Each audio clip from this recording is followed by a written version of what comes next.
Estamos de volta com a parte 2 do informativo 869 do STJ e reiniciamos já nos julgados da quinta turma. Primeiro julgado foi inserido no Código de Processo Penal, destaque da seguinte forma: prints de mensagens de WhatsApp obtidos por particular, confirmados em juízo e sem indícios de manipulação, não configuram violação à cadeia de custódia. Gente, aqui um julgado muito interessante e que traz um pouco de racionalidade, penso eu, né? E que faz uma diferenciação que é muito interessante, que é a diferenciação em relação àquelas conversas de WhatsApp que são obtidas pelo aparelho estatal. Então, por exemplo, aquelas mensagens que são extraídas do celular pela polícia, em relação àqueles prints de conversa que são fornecidos pela vítima. E diz assim, olha, aqui se exige cuidados diferentes. Se uma conversa é extraída pela polícia, nós podemos pressupor que a polícia tem, ou pelo menos deveria ter, um aparato tecnológico e uma formação específica para extrair essas conversas de forma técnica. E aí lá atrás, eu não lembro bem o informativo, mas nós já conversamos sobre o tal do código hash, não é? Então, basicamente, essa extração tem que ser feita por meio de programas específicos que preservem esse código hash. E o que é esse tal desse código hash? Basicamente, é um código que ele parece absolutamente aleatório, um monte de letra, de número, um monte de coisa, mas que se você mudar uma vírgula, um ponto, enfim, qualquer coisa naqueles arquivos, vai gerar um código hash que é inteiramente diferente, que vai parecer uma coisa inteiramente aleatória também. E aí, como é que você sabe que um determinado arquivo é fidedigno em relação àquele primeiro arquivo? Tem que ter um código hash absolutamente igual. Se mudar alguma coisa, é porque o arquivo foi modificado em algo. E aí, quando você combina, né, quando você compara, melhor dizendo, o código hash do arquivo original com o código hash do arquivo que está sendo utilizado, você demonstra que foi preservada a cadeia de custódia. Então, muito importante isso aqui, tá? Agora, imagina a situação um pouco diferente, né? Imagina, por exemplo, que uma mulher ela está sendo vítima de violência, ela tem conversas no WhatsApp dela que demonstram essa violência, não é, que ela sofreu, inclusive com prints de conversas dela com o ex-companheiro, onde nesses prints existem ameaças, enfim.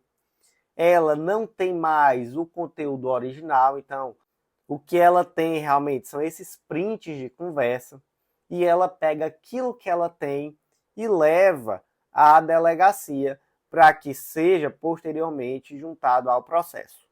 É possível exigir dessa mulher a mesma coisa que a gente exige da polícia? Então imagina aí, você é o delegado.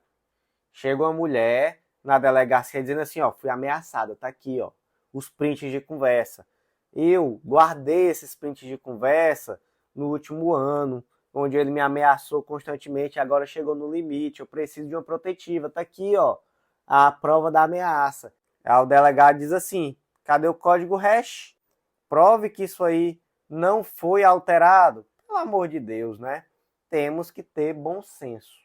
Então, não se exige o mesmo rigor técnico-metodológico da vítima. Especialmente, gente, em situações assim de perspectiva de gênero, em que a palavra da vítima goza de especial relevância probatória. Ah, professor, mas é muito bonito, porque a gente fica relativizando, a gente fica dizendo, ah, aqui pode, aqui não pode. E aí a gente pode chegar a uma condenação injusta. Não, gente, não chega a uma condenação injusta. Porque, veja só, ninguém vai condenar só com base nisso. Pelo menos não é para ser assim, não é isso que o STJ está dizendo que é para ser feito. O que o STJ está dizendo? Está dizendo que se a vítima tem um print de conversa, esse print de conversa, ele não tem mais como ser extraído da conversa original, com esse rigor técnico metodológico. Então, só o que existe hoje é o print. Não existe nenhum indício de que houve ali uma falsificação, adulteração. Então, enfim, isso daí não foi colocado em discussão. Se há ou não falsificação, ou pelo menos não existe nada que seja um indício de que houve essa adulteração. E além disso, nós ainda temos, nesse caso concreto aqui, uma situação de violência doméstica contra a mulher. Então, uma situação em que a vítima tem, a palavra da vítima, melhor dizendo, tem uma especial relevância, ainda maior do que em situações normais. A gente vai simplesmente desprezar essa prova? Não. O contrário, gente, seria fechar os olhos à realidade. Eu, particularmente, sempre achei muito estranha aquela posição que diz assim, inclusive ações cíveis, né? Principalmente ações cíveis, que eu vejo decisões assim, que diz que print de tela não serve, tem que ter ata notarial. Aí teve um dia que eu fui ver o preço para fazer ata notarial, o cliente disse, não, deixa para lá, junte assim, esse dinheiro eu não tenho não. Enfim, é loucura, né? Para mim é fechar os olhos para a realidade e exigir um ato notarial. Já falei isso aqui uma vez, já tomei carão no inbox de tabelião, mas enfim. Hoje, felizmente, existem alternativas que são bem mais acessíveis, você faz online até, e você consegue realizar a extração dessas conversas de WhatsApp, preservando o código hash. E aí, a você, como profissional do direito, eu indico que busque conhecer isso, busque conhecer esses programas, especialmente você advogado, porque você vai tutelar melhor o direito do seu cliente, a partir do momento em que você faz a extração correta desse conteúdo que consta no celular do seu cliente, ao invés de simplesmente juntar um print que por vários motivos é questionado. Mas realmente eu não vejo sentido em questionar a validade quando a outra parte não impugna.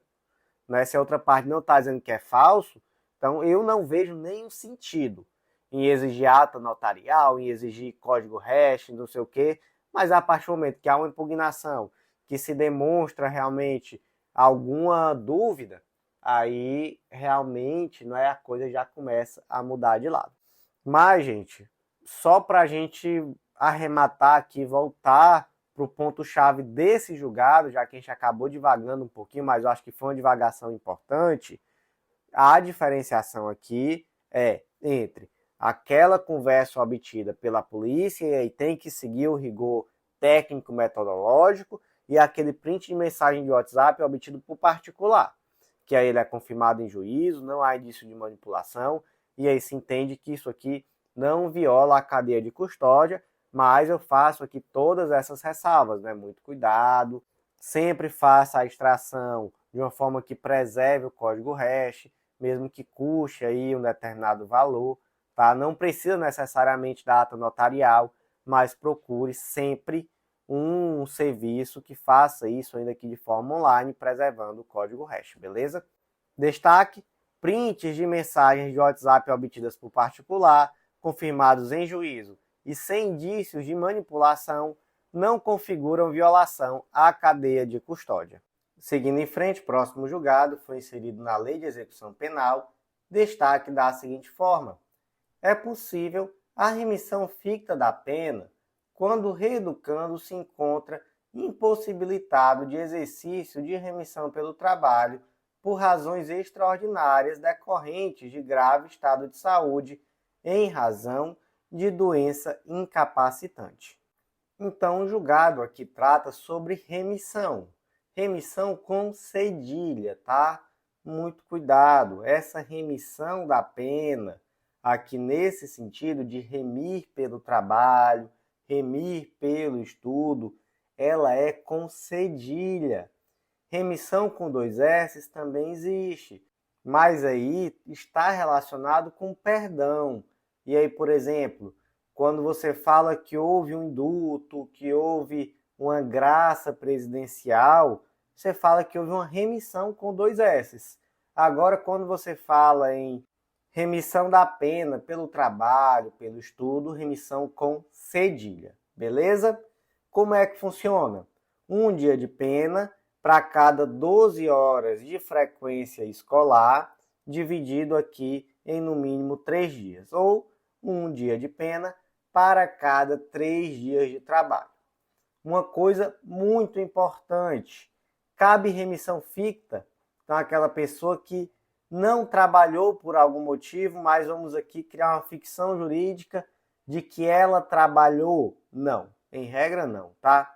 Mas, gente, nós temos lá no parágrafo 4º que o preso, impossibilitado por acidente de prosseguir no trabalho ou nos estudos, continuará a beneficiar-se com a remissão.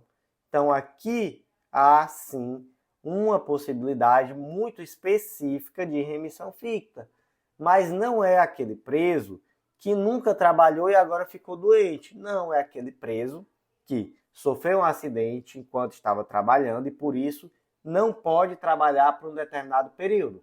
Aí é justo que ele deixe de remir a pena? Não, não é justo. Então, a lei cria aqui essa possibilidade dele remir a pena em virtude do trabalho, mesmo que ele não esteja trabalhando. Agora, olha só, pensa em uma situação um pouco diferente. Imagina que a pessoa ficou doente, mas não tem relação com o trabalho, porque aqui se fala em acidente. A pessoa sofreu um acidente trabalhando, e aí por conta disso não pôde continuar trabalhando. Ela pode ter a remissão. Mas a pessoa que ficou doente, por qualquer outra coisa, sei lá, a pessoa pegou um câncer, uma doença que não tem nada a ver com o trabalho, a lei não trata dessa hipótese, né? Mas, finalisticamente, a gente chega na conclusão de que a função desse parágrafo 4º é a proteção daquele preso que está impedido de continuar trabalhando por questões alheias à sua vontade. Seja um acidente de trabalho, seja uma doença que não tem relação com o trabalho. Então, gente, dentro dessa visão, o STJ faz essa interpretação que amplia um pouco aquilo que está expresso lá no artigo 126, parágrafo 4º da LEP. E penso eu que de uma forma muito acertada, não é? Penso eu mesmo. Sobre esse tema, tá, gente? Eu quero que vocês se lembrem aqui só mesmo um pequeno aprofundamento do tema repetitivo 1120, que ele trata sobre aquelas pessoas que ficaram impossibilitadas de continuar trabalhando, é sempre continuar trabalhando, tá? Então é sempre aquele preso que já estava trabalhando, mas foi impossibilitado nesse caso por conta da pandemia. E aí, no tema 1120, o STJ entendeu que em relação a essas pessoas haveria o direito de continuar remindo a pena, mesmo que na prática eles não pudessem continuar trabalhando naquele momento. Outro ponto, lembre-se também, caso seja, por exemplo, uma prova subjetiva que você pode pesquisar, faz uma remissãozinha no seu vade-mecum à resolução 391 de 2021 do CNJ. Por quê? Porque foi abordado aqui no julgado, essa resolução trata sobre remissão da pena, traz inclusive a questão da remissão pela leitura, por práticas educativas em geral, enfim. E o STJ entendeu que essa remissão, nesse caso concreto aqui, da pessoa que ficou doente e não conseguiu continuar trabalhando, tem compatibilidade com a resolução 391 de 2021 do CNJ. Então, a minha recomendação é que você coloque lá no artigo 126, parágrafo 4º, uma remissãozinha a essa resolução do CNJ, que eu vou repetir, a resolução 391 de 2021 do CNJ. Então, como é que ficou o destaque? É possível a remissão ficta da pena quando o reeducando se encontra impossibilitado do exercício da remissão pelo trabalho por razões extraordinárias, decorrente de grave estado de saúde em razão de doença incapacitante. Antes de seguir aqui para o último julgado de hoje, a palavra da sorte vai ser sucata, para lembrar daquele julgado que tratamos da sucata. E quem escrever aí a frase mais criativa utilizando a palavra sucata vai ganhar, sabe o quê? Um joinha no comentário E aí vai fazer uma diferença medonha na sua vida ganhar esse joinha. Então, seguindo em frente agora, o último julgado de hoje é da 6ª turma, foi inserido no Código de Processo Penal destaque da seguinte forma: o Tribunal ACO, em julgamento da apelação, não poderá determinar a realização de novo júri quando for acolhido pelo Conselho de Sentença a tese da ausência de autoria, conducente à clemência do réu, de forma coerente com os fatos e provas debatidos em sessão plenária. Gente, primeira coisa, o que é Tribunal ACO? Para que ninguém fique em dúvida, tá? Isso aqui é uma nomenclatura. O juízo ACO é o juízo que proferiu aquela decisão contra a qual foi interposto o recurso. E o juízo ad quem é o juízo que julga o recurso. Então, quem é o Tribunal ACO aqui? É o Tribunal de Justiça. Quem é o Tribunal ad quem? É o STJ, tá? Então, só para que não fique dúvida sobre isso. Agora, imagine um caso concreto assim, ó, o Mévio está em sessão plenária do júri e aí chegou a fase de quesitação. Primeiro quesito, ocorreu o crime? Todo mundo, sim, ocorreu o crime. Segundo, Mévio foi o autor do crime? Aí o Conselho de Sentença diz não, Mévio não foi o autor do crime. Qual é a consequência prática disso? Não tem autoria, a absolvição. Belezinha. Acontece que o Ministério Público interpôs a apelação. E aí, gente, vamos nos lembrar que no júri, a apelação tem fundamentação vinculada. Você pode apelar livremente? Não, não pode. Muito cuidado, tá, com isso, porque no júri nós temos a soberania do veredito. Então, enquanto em uma decisão normal, seja civil, seja penal, você tem direito de apelar, independentemente do motivo, você tem direito do duplo grau de julgamento, né? No júri não é assim que funciona. No júri, você só vai apelar, olha só, pensa assim, ó, para você entender quais são as situações. São 4. Mas essas 4 se resumem a 3. Qual é a primeira? É quando ocorreu uma nulidade, mas cuidado, nulidade posterior à pronúncia. Porque se for anterior à pronúncia, essa nulidade já deveria ter sido arguída antes da adesão de pronúncia. Aí as próximas 2 hipóteses você vai pensar assim, aqui são erros, digamos assim, do juiz presidente. Então, olha só, é quando a sentença que foi proferida pelo juiz presidente for contrária à lei expressa ou à decisão dos jurados, então você não está questionando o jurado, você está questionando a decisão do juiz presidente. Por quê? Porque a decisão do jurado ela é soberana. E terceiro ponto, quando houver erro ou injustiça na aplicação da pena ou da medida de segurança. Então, mais uma vez aqui, erro do juiz presidente. O juiz presidente aplicou a pena errado. Aplicou, por exemplo, uma majorante que não foi reconhecida pelo Conselho de Sentença. Dá para entender? E por último, aí só aqui nesse 4º caso é que você vai atacar especificamente a decisão dos jurados, que é o quê? Quando a decisão dos jurados for manifestamente, vou até repetir, ó, manifestamente contrária à prova dos autos. Então, se for manifestamente contrária à prova dos autos, aí, de fato, pode sim ser interposta essa apelação. E, gente, muito cuidado. Porque, olha só, nessa última hipótese, o tribunal não vai julgar o réu. Ele vai simplesmente determinar um novo júri. Vai dizer assim, olha, isso aqui está manifestamente contrário à prova dos autos. Tem nos autos uma filmagem de que o Mévio estava matando. E aí chega vocês aqui e diz que o Mévio não matou. Então, como é que é isso? Está muito contrário, está manifestamente contrário à prova dos autos. Então, faz um júri novo, porque esses jurados aí estão esquisitos. Né? Isso aí não está muito normal, não. Agora, essa hipótese, gente, ela é tão excepcional que só é possível uma vez. Não dá para você apelar duas vezes dizendo que a decisão é manifestamente contrária à prova dos autos. Então, olha só, os jurados disseram assim, não teve autoria por parte do Mévio. O Mévio não foi autor desse crime. Isso foi coerente com os fatos e com as provas debatidas. É possível que o tribunal determine um novo júri? Não. Não. Tem que ser manifestamente contrário à prova dos autos. Ah, professor, mas é porque gera dúvida. Foi uma situação assim que não dá para dizer se foi ou se não foi. Está duvidoso, está cinzento. Se está cinzento, o tribunal do júri decidiu. O tribunal do júri é soberano. Se ele decidiu, está decidido. Então, aqui é quando é manifestamente contrário. Eu já estou repetitivo, né, sobre esse assunto, não vou mais falar não. Quando for manifestamente contrário.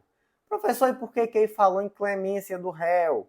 Gente, é porque, na verdade, isso aqui só causa dúvida real quando há uma absolvição por clemência.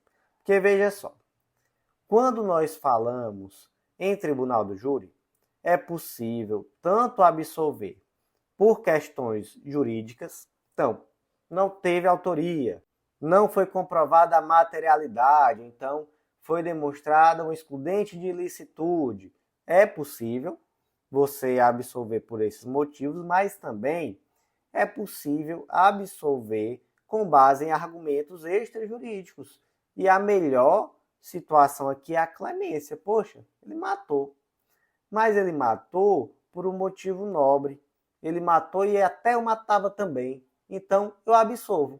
Ele tem materialidade, tem autoria. Não estou vendo aqui nem o excludente de ilicitude, mas eu absolvo. E o tribunal do júri pode fazer isso. E aí é que vem a questão. E aí? Se absolveu por clemência, o que acontece? Pode apelar em face dessa decisão dizendo que foi manifestamente contrária à prova dos autos? Não, não pode, tá? Então, olha só. O que a tese de repercussão geral, tema 1087 do STF diz? Ela diz assim, ó.